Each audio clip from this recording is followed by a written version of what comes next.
안녕하세요. 강남 IK병원 신경외과 전문의 공성주입니다. 저희가 보통 병원에 처음 내원하시게 되면 구체적으로 어느 부위가 문제고 어느 정도로 불편하고 나쁜지를 확인하기 위해서 우리가 이제 이 영상의학적인 검사를 시행하게 되는데요. 척추질환에서 가장 궁금해하시고 중요한 부분 중에 하나인 디스크, 신경, 여기에 가장 최적화되어 있는 검사가 바로 MRI입니다. 환자분이 증상이 많이 심각하기 때문에 우리가 보다 정밀하게 봐야 되겠다라고 판단이 되는 경우에 MRI를 시행해 보자고 말씀을 드리죠. MRI는 어떻게 찍느냐가 이제 중요하겠죠. 우리가 사진도 마찬가지입니다. 한 장을 찍는 것과 100장을 찍는 거는 아무래도 금액의 차이가 생길 수밖에 없는데요. 기본적인 시리즈를 얼마나 몇 시리즈나 찍느냐에 따라서 사진 수가 늘어나게 되고요. 사진 수를 많이 찍게 되면 아무래도 시간도 늘어나게 되고 비용도 늘어나게 될 수밖에 없습니다. 기본적으로 스크리닝하는 정도의 검사로서 진행하게 되면 아무래도 숫자가 컷수가 줄어들게 되고요. 이렇게 되면 비용을 좀 절감할 수 있기 때문에 가격의 차이가 있을 수 있고, 또 한 가지는 MRI 기계의 어떤 성능과 차이가 좀 있습니다. 우리가 MRI 보통 검색해 보시면 테슬라라고 하는 자기장의 어떤 단위가 있는데, 이 단위가 높아질수록 보다 강한 고주파의 이제 양이 나오기 때문에 수치가 올라갈수록 빨리 찍을 수 있어요. 현재 지금 많이 사용하고 있는 MRI는 1.5 테슬라와 3 테슬라 이렇게 두 가지를 좀 많이 쓰는데요. 실질적으로는 1.5 테슬라와 3 테슬라는 지금 현재로서는 시간적 차이 외에는 큰 차이는 없다고 보셔도 될 것 같습니다. 가끔 외래에서 MRI를 거의 한 2, 3일 전에 찍고 오셨는데 다시 또 찍어보자는 분들이 있어요. 그분들에게 제가 추가적인 제가 보고자 하는 단면에 대한 해당되는 MRI만 추가적으로 찍어보자고 하는 경우도 있습니다. MRI가 루틴 검사가 아닙니다. 환자분이 그냥 아프다고 오셨다고 해서 제가 무조건 찍자고 하지 않거든요. 하지만 이건 아무리 봐도 뭔가 신경 압박이 좀 심각하게 있거나 급성으로 뭔가 발생했을 것 같다라고 하는 경우에 한해서 제가 이제 검사를 진행해보자고 하는데요. 물론 검사를 진행하지 않고 예상되는 부분에 대해서 먼저 보존적인 치료를 해보고 그래도 안 되면 물론 또 MRI 찍어보시라고 말씀드리는 경우도 있어요. 이 방법이 나쁜 방법은 아닙니다. 하지만 그래도 정확한 진단을 통해서 우리가 치료 계획을 세우는 게 사실상 순서적으로는 맞거든요. 그래서 그렇게 진행해 보시는 것도 좋을 것 같습니다. MRI를 꼭 찍어야 하나요? 엑스레이만 찍고 싶어요. MRI가 아무래도 가격이 고가이다 보니까 가격 부담을 무시할 수가 없는데요. 하지만 이제 척추질환에서 이 MRI는 사실 여러분들이 가장 궁금해하시는 디스크가 어떤지, 협착이 어떤지 이런 거를 확인하는데 가장 핵심적인 검사라고 할 수 있습니다. 기본적인 우리 엑스레이를 통해서 척추의 배열 그리고 디스크의 간격 이런 것들을 확인할 수 있는데요. 하지만 이 디스크가 예를 들어서 높이가 정상인데 정상이면 디스크는 멀쩡한 것이냐? 꼭 그렇지도 않거든요. 디스크가 터지거나 막이 찢어지거나 이런 것들은 보이지 않습니다. 또 협착의 주 원인인 황색인대, 이 황색인대가 그럼 두꺼워진 거냐? 안 보입니다. 엑스레이에서. 이제 이때 MRI를 찍어보면 바로 이런 궁금증을 해결할 수 있다는 말이죠. 또한 이제 MRI는 자기장을 이용한 검사다 보니까 방사선 노출이 없어서 임산부에서도 안전하게 우리가 시행할 수 있는 검사가 되겠습니다. 자, 그럼 또 이제 이런 질문을 하시죠. 그러면 MRI만 검사하면 되겠네요. 엑스레이는 필요 없잖아요. 이렇게 말씀하시지만 또 그게 그렇지가 않습니다. 엑스레이는요, 우리가 서서 찍고 또 허리를 숙여서도 찍고 뒤로 젖혀서도 찍고 옆으로도 기울여서 찍는 등 이런 자세 변화에 따른 변화를 확인할 수 있거든요. 거기에 비해서 이제 MRI는 대개 누워서 찍기 때문에 이 척추의 어떤 이 불안정성, 흔들흔들하는 것들, 또 측만증의 어떤 변화 이런 것들은 좀 충분치 않은 검사입니다. 따라서 엑스레이와 MRI 둘 다 필요한 검사라는 점을 기억해 두시면 좋을 것 같습니다. 우리가 MRI를 어떻게 볼 수 있는지 보고 이게 뭘 의미하는지 하나하나 차근차근 설명해 드리도록 해보겠습니다. 우선 MRI는요, 여러 가지 보고 싶은 면을 저희가 원하는 방향대로 잘라서 단면을 볼 수 있는 좋은 검사예요. 허리는 이 옆에서 보신 사진이 이 첫 번째 사진이고요. 두 번째 오른쪽에 보이는 사진은 아까 말씀드렸던 것처럼 가로 단면을 잘라놓은 사진이에요. 그래서 우선 척추뼈가 이렇게 네모나게 보입니다. 이 척추뼈와 척추뼈 사이에 보이는 이렇게 밝게 보이는 이 햄버거 패티 같이 생겨 있는 이 부분이 바로 우리가 소위 말하는 디스크, 추간판이 되겠습니다. 그리고 이 커다랗게 보이는 관, 좀 밝게 보이죠? 예, 밝게 보이는 이 관이 신경이 되겠고요. 뒤쪽으로 극돌기라고 하는 이 뾰족하게 튀어나온 뼈, 이 뼈가 보입니다. 안쪽으로는 복부 쪽 이런 부분들이 보이고요. 뒤쪽에 보이는 부분이 피부, 피하 지방이 보이게 되겠습니다.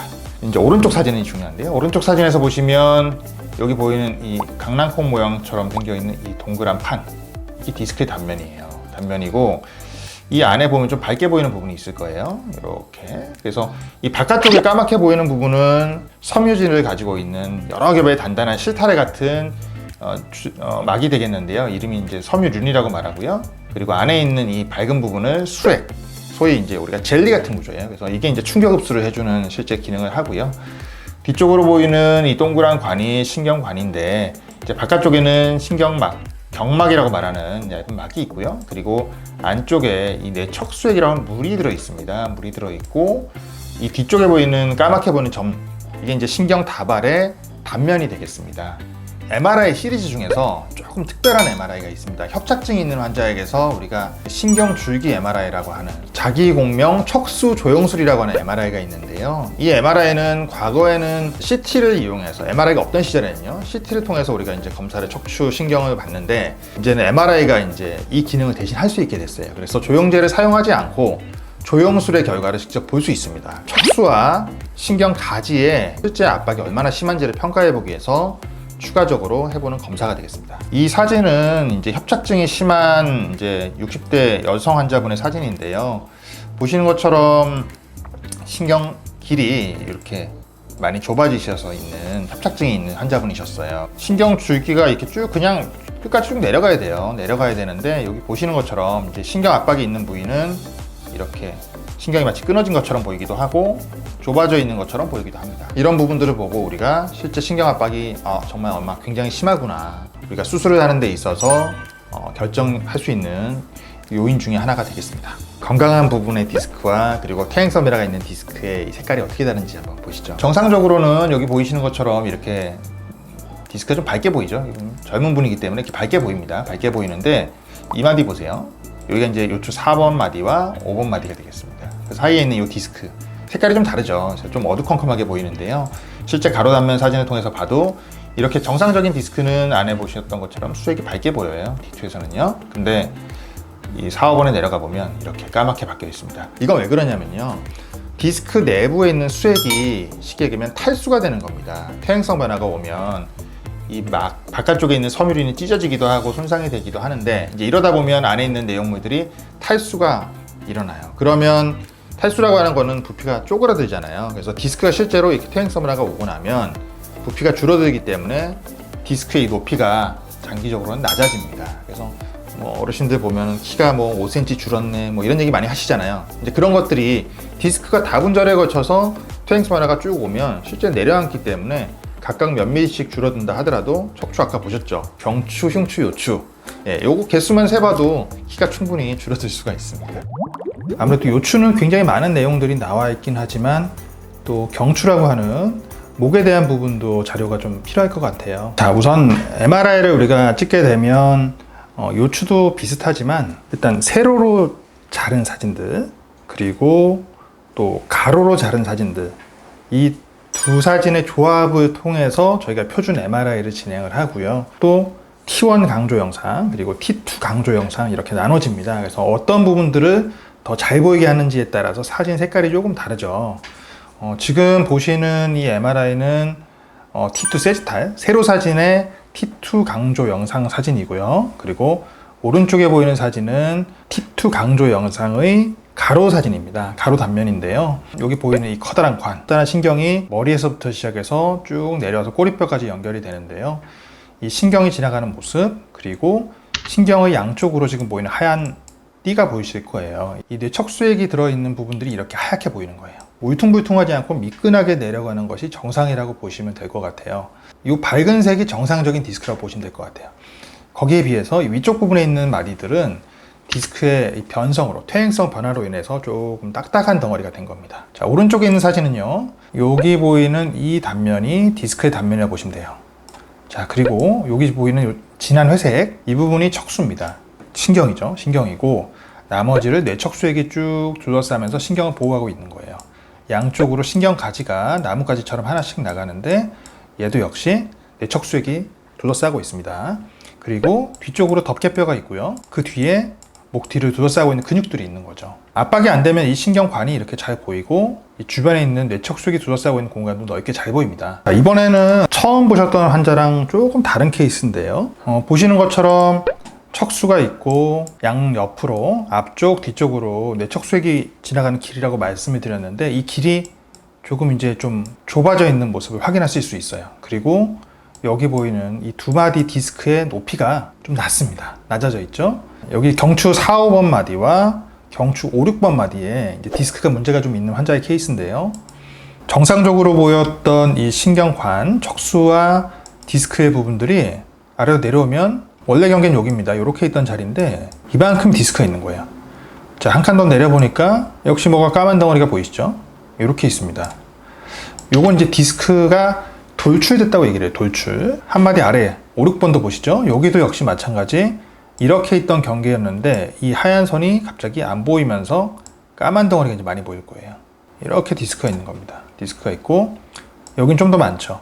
더 확연하게 까만 덩어리가 보입니다. 이렇게 사진상에서는 별게 없어 보이지만 여기 보시면 양쪽으로 신경이 나가는 이 통로를 보시면 제가 지금 화살표 놓은 부분 덩어리가 뭔가 있는 것처럼 보인단 말이죠. 이 부분이 병변입니다. 그래서 이 부분에 해당되는 이 세로 사진을 보시면요. 여기 상대적으로 정상적인 부분들은 이렇게 신경 구멍 쪽에 공간이 넓어요. 근데 여기 보면 뭔가 까만 게 보이시죠? 어떤 경우는 이게 잘 안 보이는 경우도 있습니다. 그래서 이 경우에요. 우리가 필요한 검사가 바로 이 오블리크 뷰라고 하는 사면상 MRI예요. 사면상 MRI. 특히 경추 목에서는 이 MRI의 중요성이 좀 큰데요. 환자의 증상이나 이런 우리가 검사상에서 어느 한쪽 편에 해당되는 신경 가지 쪽으로 문제가 있겠다라고 판단이 되면 이 MRI를 추가로 보통 찍어봅니다. 그래서 이 MRI 사진을 이제 보시면 제가 이제 신경 구멍 쪽은 계란 후라이 말씀드리는데 이렇게 계란이 이쁘게 보여야 되는데 여기 이상하잖아요. 그죠? 여기 지금 보시면 이 노른자 부분이 어딘지 잘 몰라요. 원래 모양은 아마 이렇게 있었을 겁니다. 이런 식으로요. 이렇게 있었을 텐데 지금 이제 실제 이 끝부분에 약간의 협착이 이 부분은 있으시지만 협착이 아주 심한 분이 아니거든요. 나머지는 디스크가 이렇게 누르고 있는 겁니다. 이런 식으로. 여기 있던 디스크가 바깥쪽으로 밀려서 이렇게 신경 가지 쪽까지 누르고 있는 모양이거든요. 그래서 이 MRI에서 보시면 이렇게 튀어나온 덩어리가 보여요. 이런 부분들은 사실 구독자 여러분들이나 이제 일반인들이 보시기엔 사실 조금 어려운 부분이 있어요. 근데 전문의 입장에서는 이런 부분들까지 다 이제 알고 있어야 되지만 이 정도까지 보실 수 있다. 거의 뭐 의사라고 보셔도 됩니다. 그래서 여기에 이제 신경 구멍 쪽에 이분은 디스크가 이제 있는 분이셨고요. 이 마지막 케이스는 좀 더 심한 케이스입니다. 아까 보셨던 사진하고는 다르게 이 뇌척수액이 지나가는 통로가 확실히 뭔가 많이 좁아 보이실 거예요. 여기서부터 뭔가 확 좁아지고 여기 좀 뭐가 많이 눌리고요. 여기도 많이 눌리고 경추 4, 5번 마디인데요. 이 마디 같은 경우도 사실 지금 신경 압박이 꽤 심한 상태인데요. 이렇게 디스크가 흘러나왔습니다. 여기 보시면 이 덩어리요. 이거 다 흘러내려온 디스크고요. 이쪽 보실까요? 여기 보시면 자, 신경가지가 양쪽으로 이렇게 있어야 되는데 여기 어떠세요? 거의 지금 안 보여요. 이렇게 있어요. 이렇게.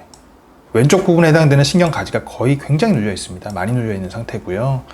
가운데로도 디스크가 이렇게 있고요. 신경공 협착을 일으키는 관절 부분인데 여기가 이제 우리가 구상돌기라고 말을 합니다. 구상돌기가 이제 비후되면서 신경구멍이 원래 이렇게 보여야 되는데 이게 뼈가 자라서 이렇게 들어오는 거예요. 그래서 이제 협착이 생기는 건데요. 이런 소견을 같이 동반해서 보이는 모습을 확인할 수 있습니다. 표준 MRI와 더불어서 이 오블리크 뷰 MRI, 이 MRI를 같이 이렇게 찍어보면 보다 확실하고 정확하게 저희가 진단을 내릴 수 있다는 거죠. 실제 우리가 MRI를 볼 때 말씀드렸던 것처럼 제일 중요한 건 어쨌든 신경 압박이 있느냐 없느냐 뭐 이런 것들이잖아요. 이제 그런 부분들을 보고 실제 볼 때 추가적으로 제가 말씀드렸던 오블리크 MRI를 통해서 신경 가지 쪽에 있는 부분들 디스크와 협착을 사실 구분하기가 쉽지 않은 경우도 있습니다. 그럴 때 이 오블리크 뷰를 보는 MRI를 찍으면 훨씬 더 도움이 되는 경우도 많습니다. 참고하셔서 도움이 됐으면 좋겠고요. 혹시 또 이 영상을 보시고서 궁금한 거 있으시면 언제든지 환영하니까요. 답 달아드리도록 하겠습니다. 시청해주셔서 감사합니다.